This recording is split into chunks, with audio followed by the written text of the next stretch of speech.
History is written by the victors, but in the underworld, survival is dictated by the translators. One wrong verb, one missed inflection, and a business deal turns into a bloodbath. Cain Valenti was the king of New York, a man who feared nothing but the silence of a room he couldn't control. He was minutes away from walking into a trap set by the Russian bratva, blinded by a translator who was too scared to speak the truth. He needed a miracle. He didn't expect to find it in a waitress wearing a stained apron, pouring cheap whiskey, who understood exactly why the man across the table was smiling. This is the story of how a spilled drink and 5 languages saved a mafia empire. The neon sign above the rusty nail flickered with a dying buzz, casting an intermittent red glow over the wet pavement of Hell's Kitchen. Inside, the air smelled of stale beer, lemon polish, and the distinct metallic tang of desperation. Hunter Bennett adjusted her apron, the strings digging into her waist. She was 26, but her eyes held the exhaustion of someone who had lived 3 lifetimes. To the regulars, dock workers, petty thieves, and exhausted beat cops, she was just Hunter, the quiet girl who never messed up an order, never smiled too much, and never asked questions. That was the point. Invisibility was a shield. Table 4 needs a wipe down, Bennett, the manager, a greasy man named Rick, barked from behind the bar. And look alive, we got high rollers coming in. Private booking in the back booth. Hunter nodded, keeping her head down. High rollers, at the Rusty Nail, usually meant drug dealers who had made an extra $1,000 that week and wanted to flash it. But tonight felt different. The air in the dive bar shifted. The usual hum of conversation died instantly as the front door swung open. 4 men walked in.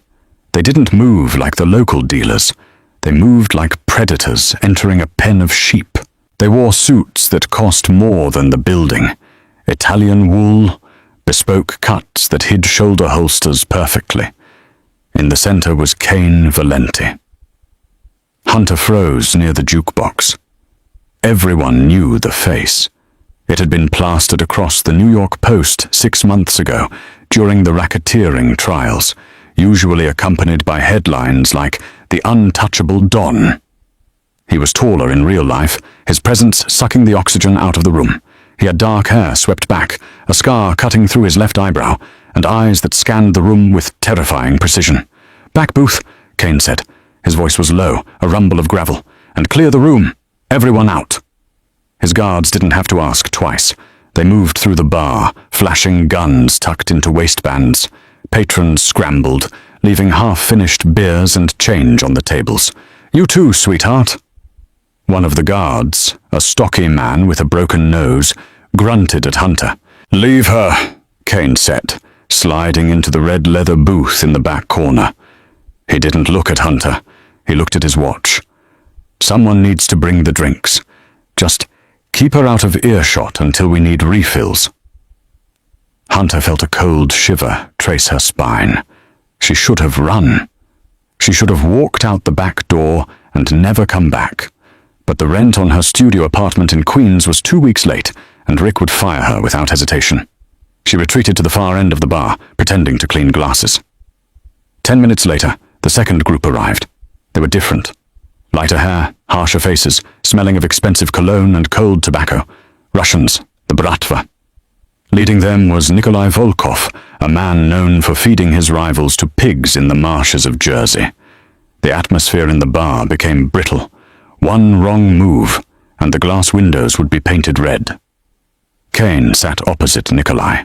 Between them sat a nervous, sweating man in a cheap grey suit, Cain's translator. "Whiskey," Cain called out, signaling Hunter. "Bottle, 4 glasses."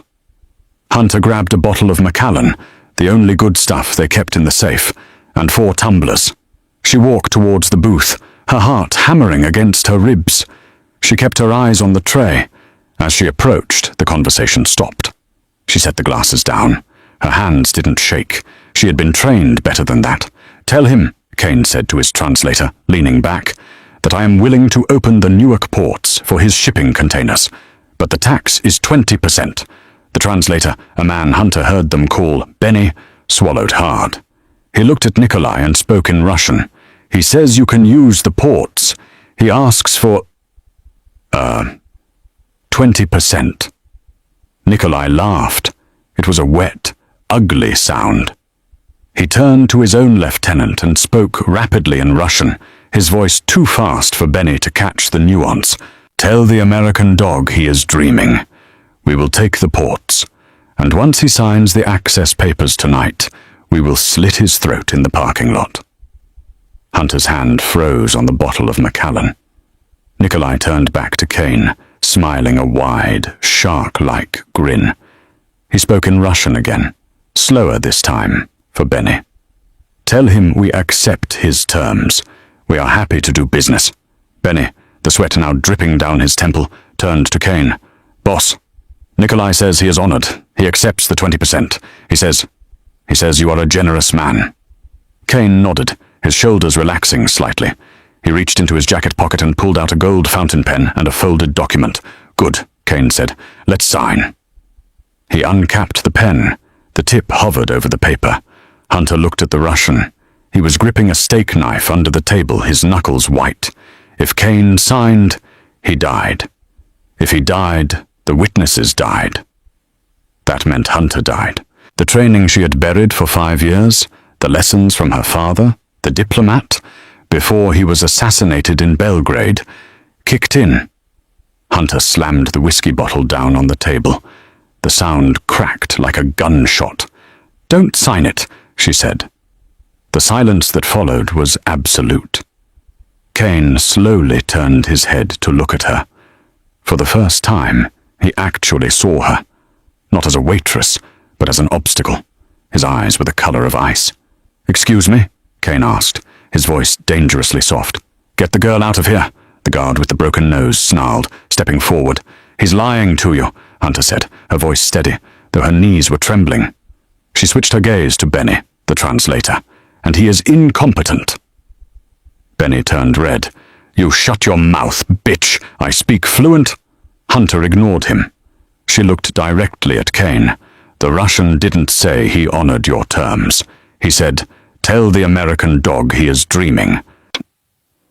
He told his lieutenant that once you sign the access papers, they're going to cut your throat in the parking lot. Kane didn't move. He didn't look at the Russians. He just stared at Hunter. You speak Russian? I speak 5 languages, Hunter said, and I know that honored and dog don't sound anything alike.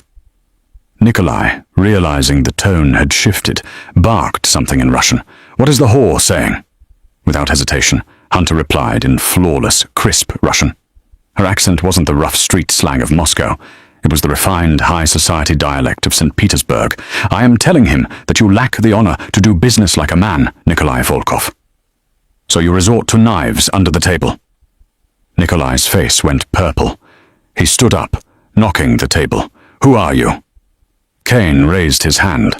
The motion was small, but it commanded the room. His guards raised their weapons instantly, aiming them at the Russians. The Russians drew theirs.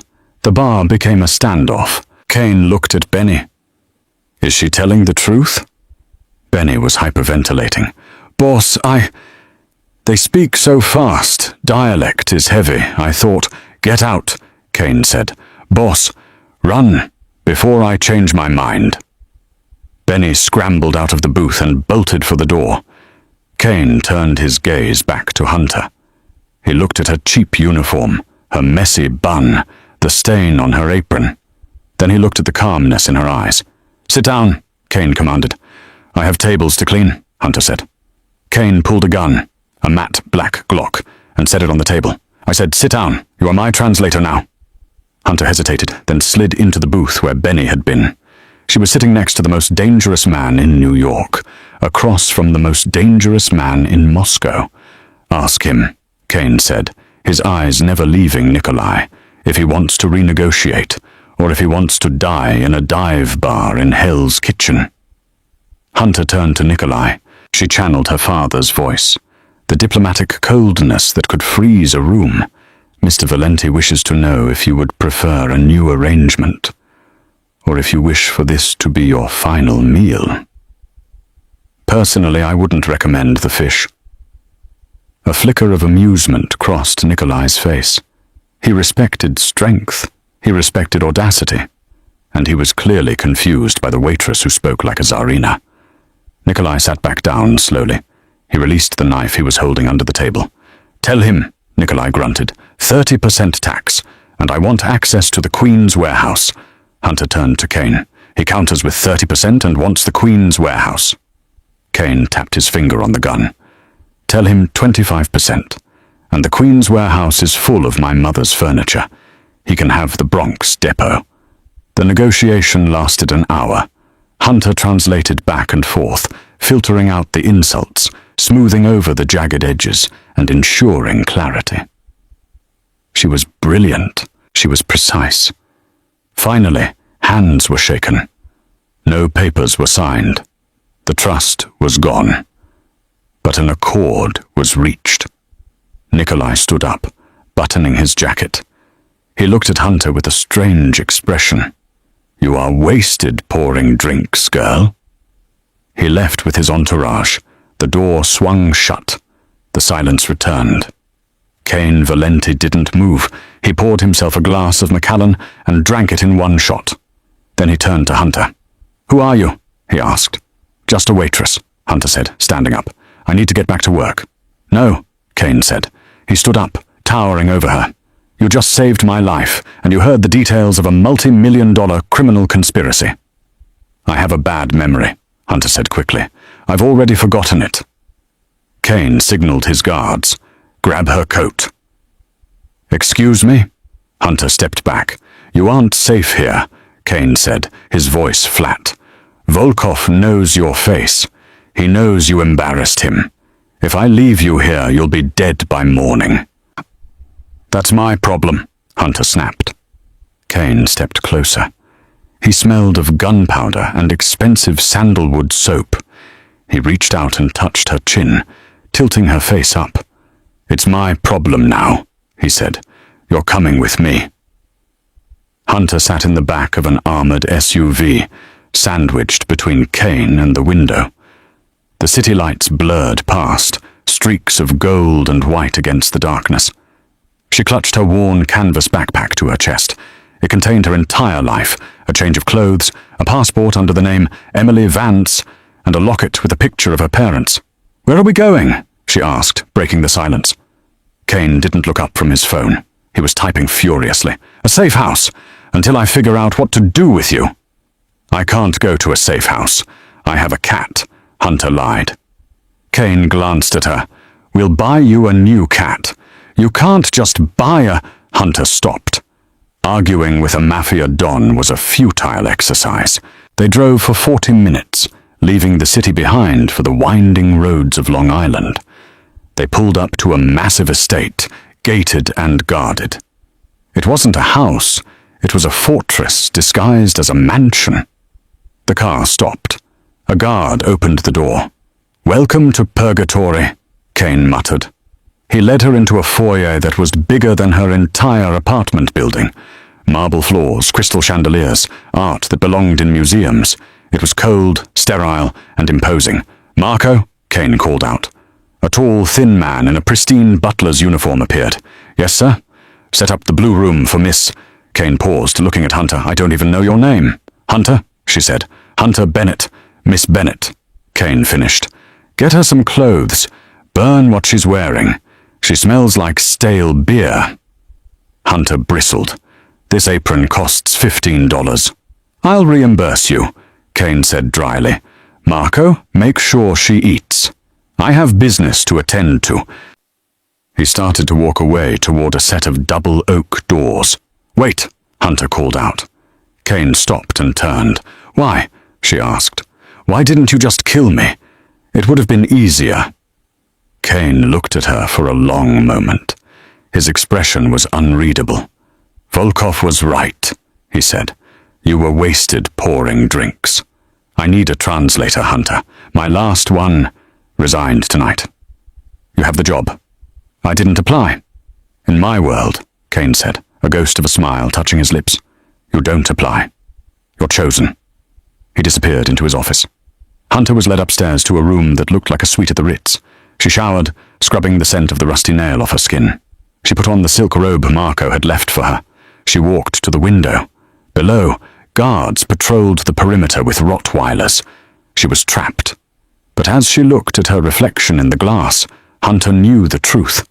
She wasn't just trapped because of Cain Valenti. She was trapped because she had exposed herself. She had spoken Russian. Perfect, diplomatic Russian. If word got out, if the wrong people in Europe heard about a waitress in New York who spoke like the late Ambassador Arthur Bennett, the Mafia would be the least of her worries. The people who killed her father were still out there. And she had just lit a flare in the dark. She needed to leave, tonight. She went to the door and tried the handle, locked from the outside. Panic rose in her throat. She moved to the window. It was a 20-foot drop. Suddenly the lock clicked. The door opened. It wasn't Cain. It was a woman. She was stunning, tall, blonde, wearing a dress that looked like it was painted on. She held a suppressed pistol at her side. "So," the woman hissed, "you're the new flavor of the month." Hunter backed up. "I'm just the translator." The woman stepped into the room and closed the door. She raised the gun. "Dom doesn't bring translators home to the estate. He brings mistresses. And I don't like sharing." Hunter's eyes widened. She realized two things instantly. First, this woman was Cain's jealous ex or current lover. Second, she was high. Her pupils were pinpoint small. "You have the wrong idea," Hunter said, raising her hands. "I work at a dive bar. I smell like fries." "You're pretty," the woman spat, in a mousy, tragic way. "Dom loves tragic cases." She raised the gun higher, aiming at Hunter's chest. "Say goodbye, mouse." Hunter stared down the barrel of the suppressed pistol. Her heart hammered a frantic rhythm against her ribs, but her breathing remained controlled. Inhale for 4, hold for 4, exhale for 4. It was the tactical breathing her father had taught her when she was 12, the same year he started checking under his car for explosives. The woman, whom Hunter would later learn was named Bianca, was vibrating with a cocktail of narcotics and rage. Her finger twitched on the trigger. "He doesn't need you," Bianca slurred, her eyes wild. "I was with him when he was nobody. I know where the bodies are buried." "If you shoot me," Hunter said, her voice dropping an octave, calm and authoritative, "the noise will alert the guards in the hall. Even suppressed, the slide action is loud. Cain will be here in 10 seconds. And if he finds you standing over a corpse in his house, what do you think he will do to you?" Bianca hesitated. The logic pierced through her high. I'll say you attacked me." "I'm wearing a bathrobe," Hunter pointed out. "You have a gun. The physics don't work, Bianca." Bianca's eyes narrowed. "Shut up." She stepped forward, closing the distance, extending the gun to press it against Hunter's forehead. That was the mistake. You never close the distance if you have a projectile weapon. It negates the advantage. As the cold metal touched Hunter's skin, instinct took over. It wasn't a choice. It was muscle memory burned into her by private security contractors in Brussels and self-defense instructors in Vienna. Hunter's left hand snapped up, batting the barrel of the gun outward, away from her face. Simultaneously, her right hand clamped onto Bianca's wrist, twisting it violently downward while she stepped into the woman's personal space. There was a sickening snap of cartilage. Bianca screamed, dropping the gun. Hunter didn't stop. She swept Bianca's legs out from under her, driving the woman into the plush carpet. In a heartbeat, Hunter was on top of her, pinning Bianca's good arm with her knee and pressing her forearm against Bianca's windpipe. Not enough to kill, but enough to terrify. The door flew open. Cain stood there, his tie undone, his gun drawn. Behind him, Marco the butler held a shotgun. Cain took in the scene. His ex-girlfriend, a known volatile element, pinned to the floor by the mousy waitress he had picked up an hour ago. Hunter looked up, her hair falling over her face, her eyes fierce. "She has a gun," Hunter said, breathless. "It's under the bed." Kane lowered his weapon slowly. He looked at Bianca, who was sobbing, and then at Hunter. He gestured to Marco. "Get Bianca out of here," Kane said, his voice terrifyingly calm. "Put her in a car. Drive her to the airport. If she ever steps foot in New York again, she disappears." "Dom, please," Bianca wailed as Marco hauled her up. "She attacked me. She's a witch." Marco dragged her out, closing the door. Kane holstered his gun. He didn't move toward Hunter. He stayed by the door, studying her like she was a puzzle he couldn't solve. "You disarmed her," Kane stated. Hunter stood up, tightening her robe. The adrenaline was fading, leaving her shaking. "I got lucky. She was high." "Luck is winning a coin toss," Kane said, walking into the room. He bent down and retrieved the gun from under the bed. He ejected the magazine and cleared the chamber with a fluid motion, disarming an assailant, pinning them, and controlling the airway without killing them. That isn't luck. That's training. He tossed the empty gun onto the duvet. He stepped closer to Hunter, invading her space. The air between them crackled with electricity. "Who are you?" "Hunter Bennett." "I told you," she lied, backing up until her legs hit the edge of the bed. "My father was strict. He put me in self-defense classes." Kane laughed, a short, dry bark. "I have men on my payroll who served in the Green Berets who couldn't have taken Bianca down that clean. You move like a ghost. You speak Russian like a diplomat. You handle a gun like a soldier." He placed his hands on either side of her, trapping her against the bed frame. His face was inches from hers. She could see the flecks of gold in his dark eyes. "I have enemies, Hunter. Real enemies. The bratva, the triads, the FBI. If you are a plant, if you are working for them, tell me now, and I will make your death quick." Hunter looked him in the eye. "I'm not working for anyone. I'm running from everyone." Kane paused. He searched her face for a lie, but he found only a raw, painful truth. He pulled back, giving her space. "Good," he said, "because tomorrow we have work to do." "I'm not your soldier, Kane." "No," Kane said, walking to the door. "You're my asset, and I protect my assets." He paused at the threshold. "Sleep. Tomorrow we're going shopping. You can't meet the French delegation wearing a bathrobe." The dress was emerald green silk, backless, with a slit that ran up to the mid-thigh. It was elegant, dangerous, and cost more than Hunter had made in the last 3 years combined. Kane stood at the bottom of the grand staircase, adjusting his cufflinks. He wore a tuxedo that fit him like armor. When he heard Hunter's heels clicking on the marble, he looked up.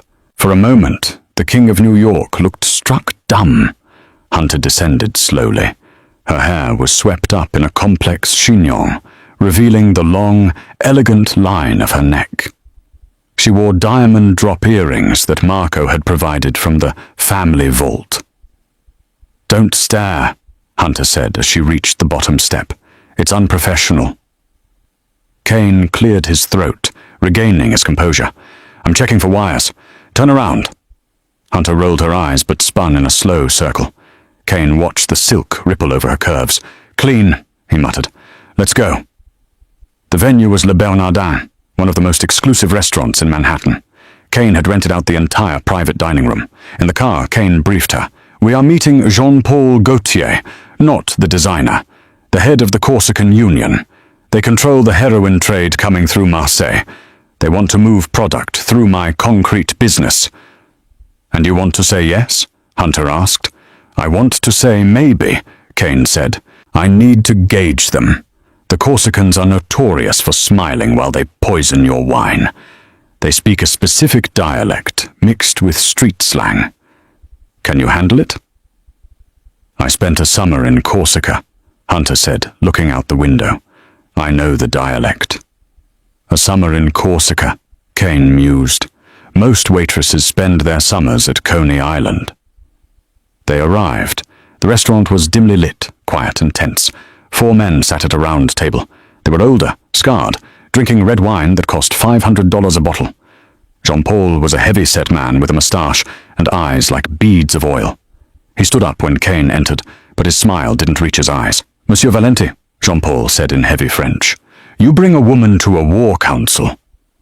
Kane sat down, gesturing for Hunter to sit next to him. She is my voice. Treat her with the same respect you treat me. Hunter turned to Jean-Paul and spoke in flawless, rapid-fire French, lacing it with the rough, guttural slang of the Corsican docks. Monsieur Valenti wishes to express that while he respects the union, he prefers his business meetings to be civilized. And in America, we do not dismiss women who are smarter than us. Jean-Paul raised an eyebrow. He laughed, delighted. She has fire. Good. Let us eat. The dinner proceeded. Courses came and went. Sea urchin, truffle pasta, wagyu beef. Hunter translated back and forth, navigating the complex negotiations. Kane was tough, demanding 40% of the distribution cut. Jean-Paul pushed for 25%. Under the table, Kane's hand rested on Hunter's knee. It was possessive, grounding. Every time she spoke, he watched her mouth, fascinated by the way she switched personalities when she switched languages. By the dessert course, the tension had eased. They were close to a deal at 32%. Then Hunter heard it. Jean-Paul turned to his lieutenant, a man named Luc, and murmured something while laughing. It was fast, quiet, and spoken in a very old, very specific local dialect from the mountains of Corsica, something almost no outsider would know. The poison should kick in within 10 minutes. Make sure the car is ready to dump the bodies. Hunter's blood ran cold. She looked at Kane. He was lifting his glass of wine, the toast to seal the deal. "Kane," she whispered in English, "don't drink." Kane froze. The glass hovered an inch from his lips. He didn't look at her, but his grip on the stem tightened. "Why?" he asked, smiling at Jean-Paul. "The wine," Hunter said, keeping a smile plastered on her face. "They poisoned the bottle. He just said it to his lieutenant." Kane set the glass down slowly. Jean-Paul frowned. "Is something wrong, Monsieur Valenti? You do not drink to our friendship?" Kane looked at Hunter. "Tell him," Kane said, his voice dropping to a lethal whisper, "that I only drink to friendship when I know I'll wake up the next morning." Kane suddenly grabbed a steak knife from the table and in one fluid motion drove it through Jean-Paul's hand, pinning it to the mahogany table. Jean-Paul screamed. The room exploded into chaos. Kane's guards burst in from the kitchen, guns drawn. The Corsican bodyguards went for their weapons, but they were too slow. Within seconds, the Corsicans were on their knees, gun barrels pressed to the backs of their heads. Kane stood up, straightening his jacket. He picked up his wine glass. He walked over to Jean-Paul, who was whimpering, clutching his impaled hand. "You tried to kill me in my own city," Kane said. He handed the wine glass to Jean-Paul's lieutenant. "Drink it." The lieutenant shook his head, terrified. "No, please. Drink it," Kane roared. The lieutenant took the glass, his hands trembling, and downed it. He collapsed 30 seconds later, foaming at the mouth. Cyanide. Kane turned to Hunter. She was standing by the wall, pale but composed. "You saved me again," he said. He walked over to her, adrenaline making his pupils dilated. He didn't care about the bodies, the screaming Frenchman, or the blood. He grabbed Hunter's face in his hands. "Who are you?" he demanded again, but this time it wasn't an interrogation. It was awe. "I told you," she whispered. "I'm the translator." Kane kissed her. It wasn't a gentle kiss. It was hard, desperate, and tasted of danger. Hunter hesitated for a split second, then kissed him back, her hands gripping the lapels of his tuxedo. For a moment, the violence of the room faded, leaving only the heat between them. Kane broke the kiss, breathing hard. He looked at Jean-Paul. "Get them out of here," Kane ordered his men. "Leave the boss alive. I want to have a conversation with him later about manners." He took Hunter's hand. "Come on, we're leaving." "Where?" Hunter asked. "Paris," Kane said. "This hit was ordered by someone higher up than the Corsicans. We need to find the source, and you're the only one who can speak the language." The private jet soared over the Atlantic at 40,000 feet. The cabin was silent, save for the hum of the engines. Hunter sat in a leather recliner, staring at the clouds. Kane was across from her, reviewing files on a tablet. He had been quiet since they left the restaurant. "You didn't just learn French in a summer," Kane said, not looking up. "You recognized a mountain dialect used by sheepherders in Corsica." Hunter sighed. She knew she couldn't keep lying. Not completely. "My father was Arthur Bennett," she said softly. Kane's head snapped up. He dropped the tablet. "Arthur Bennett, the US ambassador to Serbia, the one who was assassinated in the Belgrade bombing 5 years ago?" "Yes," Hunter said. "I was in the car behind him. I saw it happen." Kane stared at her. The pieces were falling into place. "That's why you have the training, the diplomatic corps, the private security detail." "I was groomed to follow in his footsteps," Hunter said. 5 languages by the time I was 20. Tactical driving, negotiation. But after he died, I realized it wasn't a terrorist attack. It was a hit. Someone inside the State Department sold him out. "And they know you saw it," Kane realized. "I found his journals," Hunter said. "He was investigating a money laundering ring that connected European politicians to the Mafia. A specific syndicate." "Which one?" Kane asked. Hunter looked at him. "Yours, Kane. Or at least a branch of it." Kane stood up. "That's impossible. My father ran the family 5 years ago. He had a code. No politics, no terrorism." "Maybe not your father," Hunter said, "but someone close to him." The plane banked. The intercom beeped. "Mr. Valenti," the pilot's voice crackled. "We have a situation. Air traffic control in Paris just flagged our tail number. They have Interpol waiting on the tarmac."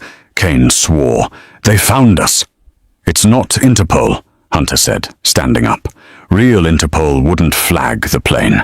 They'd wait until we docked to arrest us quietly. If they are making a scene, it's a trap. They want to separate us." "How do you know?" "Because that's how they got my father," Hunter said, her eyes cold. Kane grabbed a parachute bag from the emergency locker. "Can you jump?" Hunter looked at him like he was crazy. "Skydiving? No, absolutely not." "Well, learn fast," Kane said, strapping the rig onto her. "Because we aren't landing in Paris. We're jumping over the French countryside." "Kane, this is insanity!" "This is survival, Hunter." He pulled her close, buckling the straps. "Trust me, I won't let you fall." He opened the rear hatch. The roar of the wind was deafening. The freezing air whipped into the cabin. Below them, the lights of rural France twinkled like distant stars. "On 3, Kane yelled. "I hate you," Hunter screamed. "I know." Kane grabbed her, and they plunged into the black void together. The world was a screaming void of freezing wind and terrifying darkness. When the parachute finally flared, it jerked them upward with bone-jarring force. Kane groaned, his grip on Hunter tightening until it bordered on painful. There were 2 heartbeats suspended in the night sky over rural France, drifting down toward an abyss of black fields. "Keep your knees bent," Kane roared over the wind. "Roll when we hit." The ground rushed up to meet them not as a soft landing, but as a brutal collision with frozen earth. They tumbled through a plowed furrow, the parachute dragging them several yards through the mud before Kane managed to cut the lines. Silence crashed down on them, heavier than the noise. Hunter lay on her back, staring up at the indifferent stars, her breath pluming in the icy air. Her entire body throbbed. She felt a hand grab her shoulder, rough, urgent. "Hunter, report, broken bones." She sat up, wincing. "I'm attached, I think." Kane slumped back against the frozen dirt, letting out a dark, ragged laugh. "I hate flying. I really hate flying." They stripped off the parachute harnesses and buried them under a pile of dead brush. The cold was immediate and biting. Hunter's evening gown, hidden under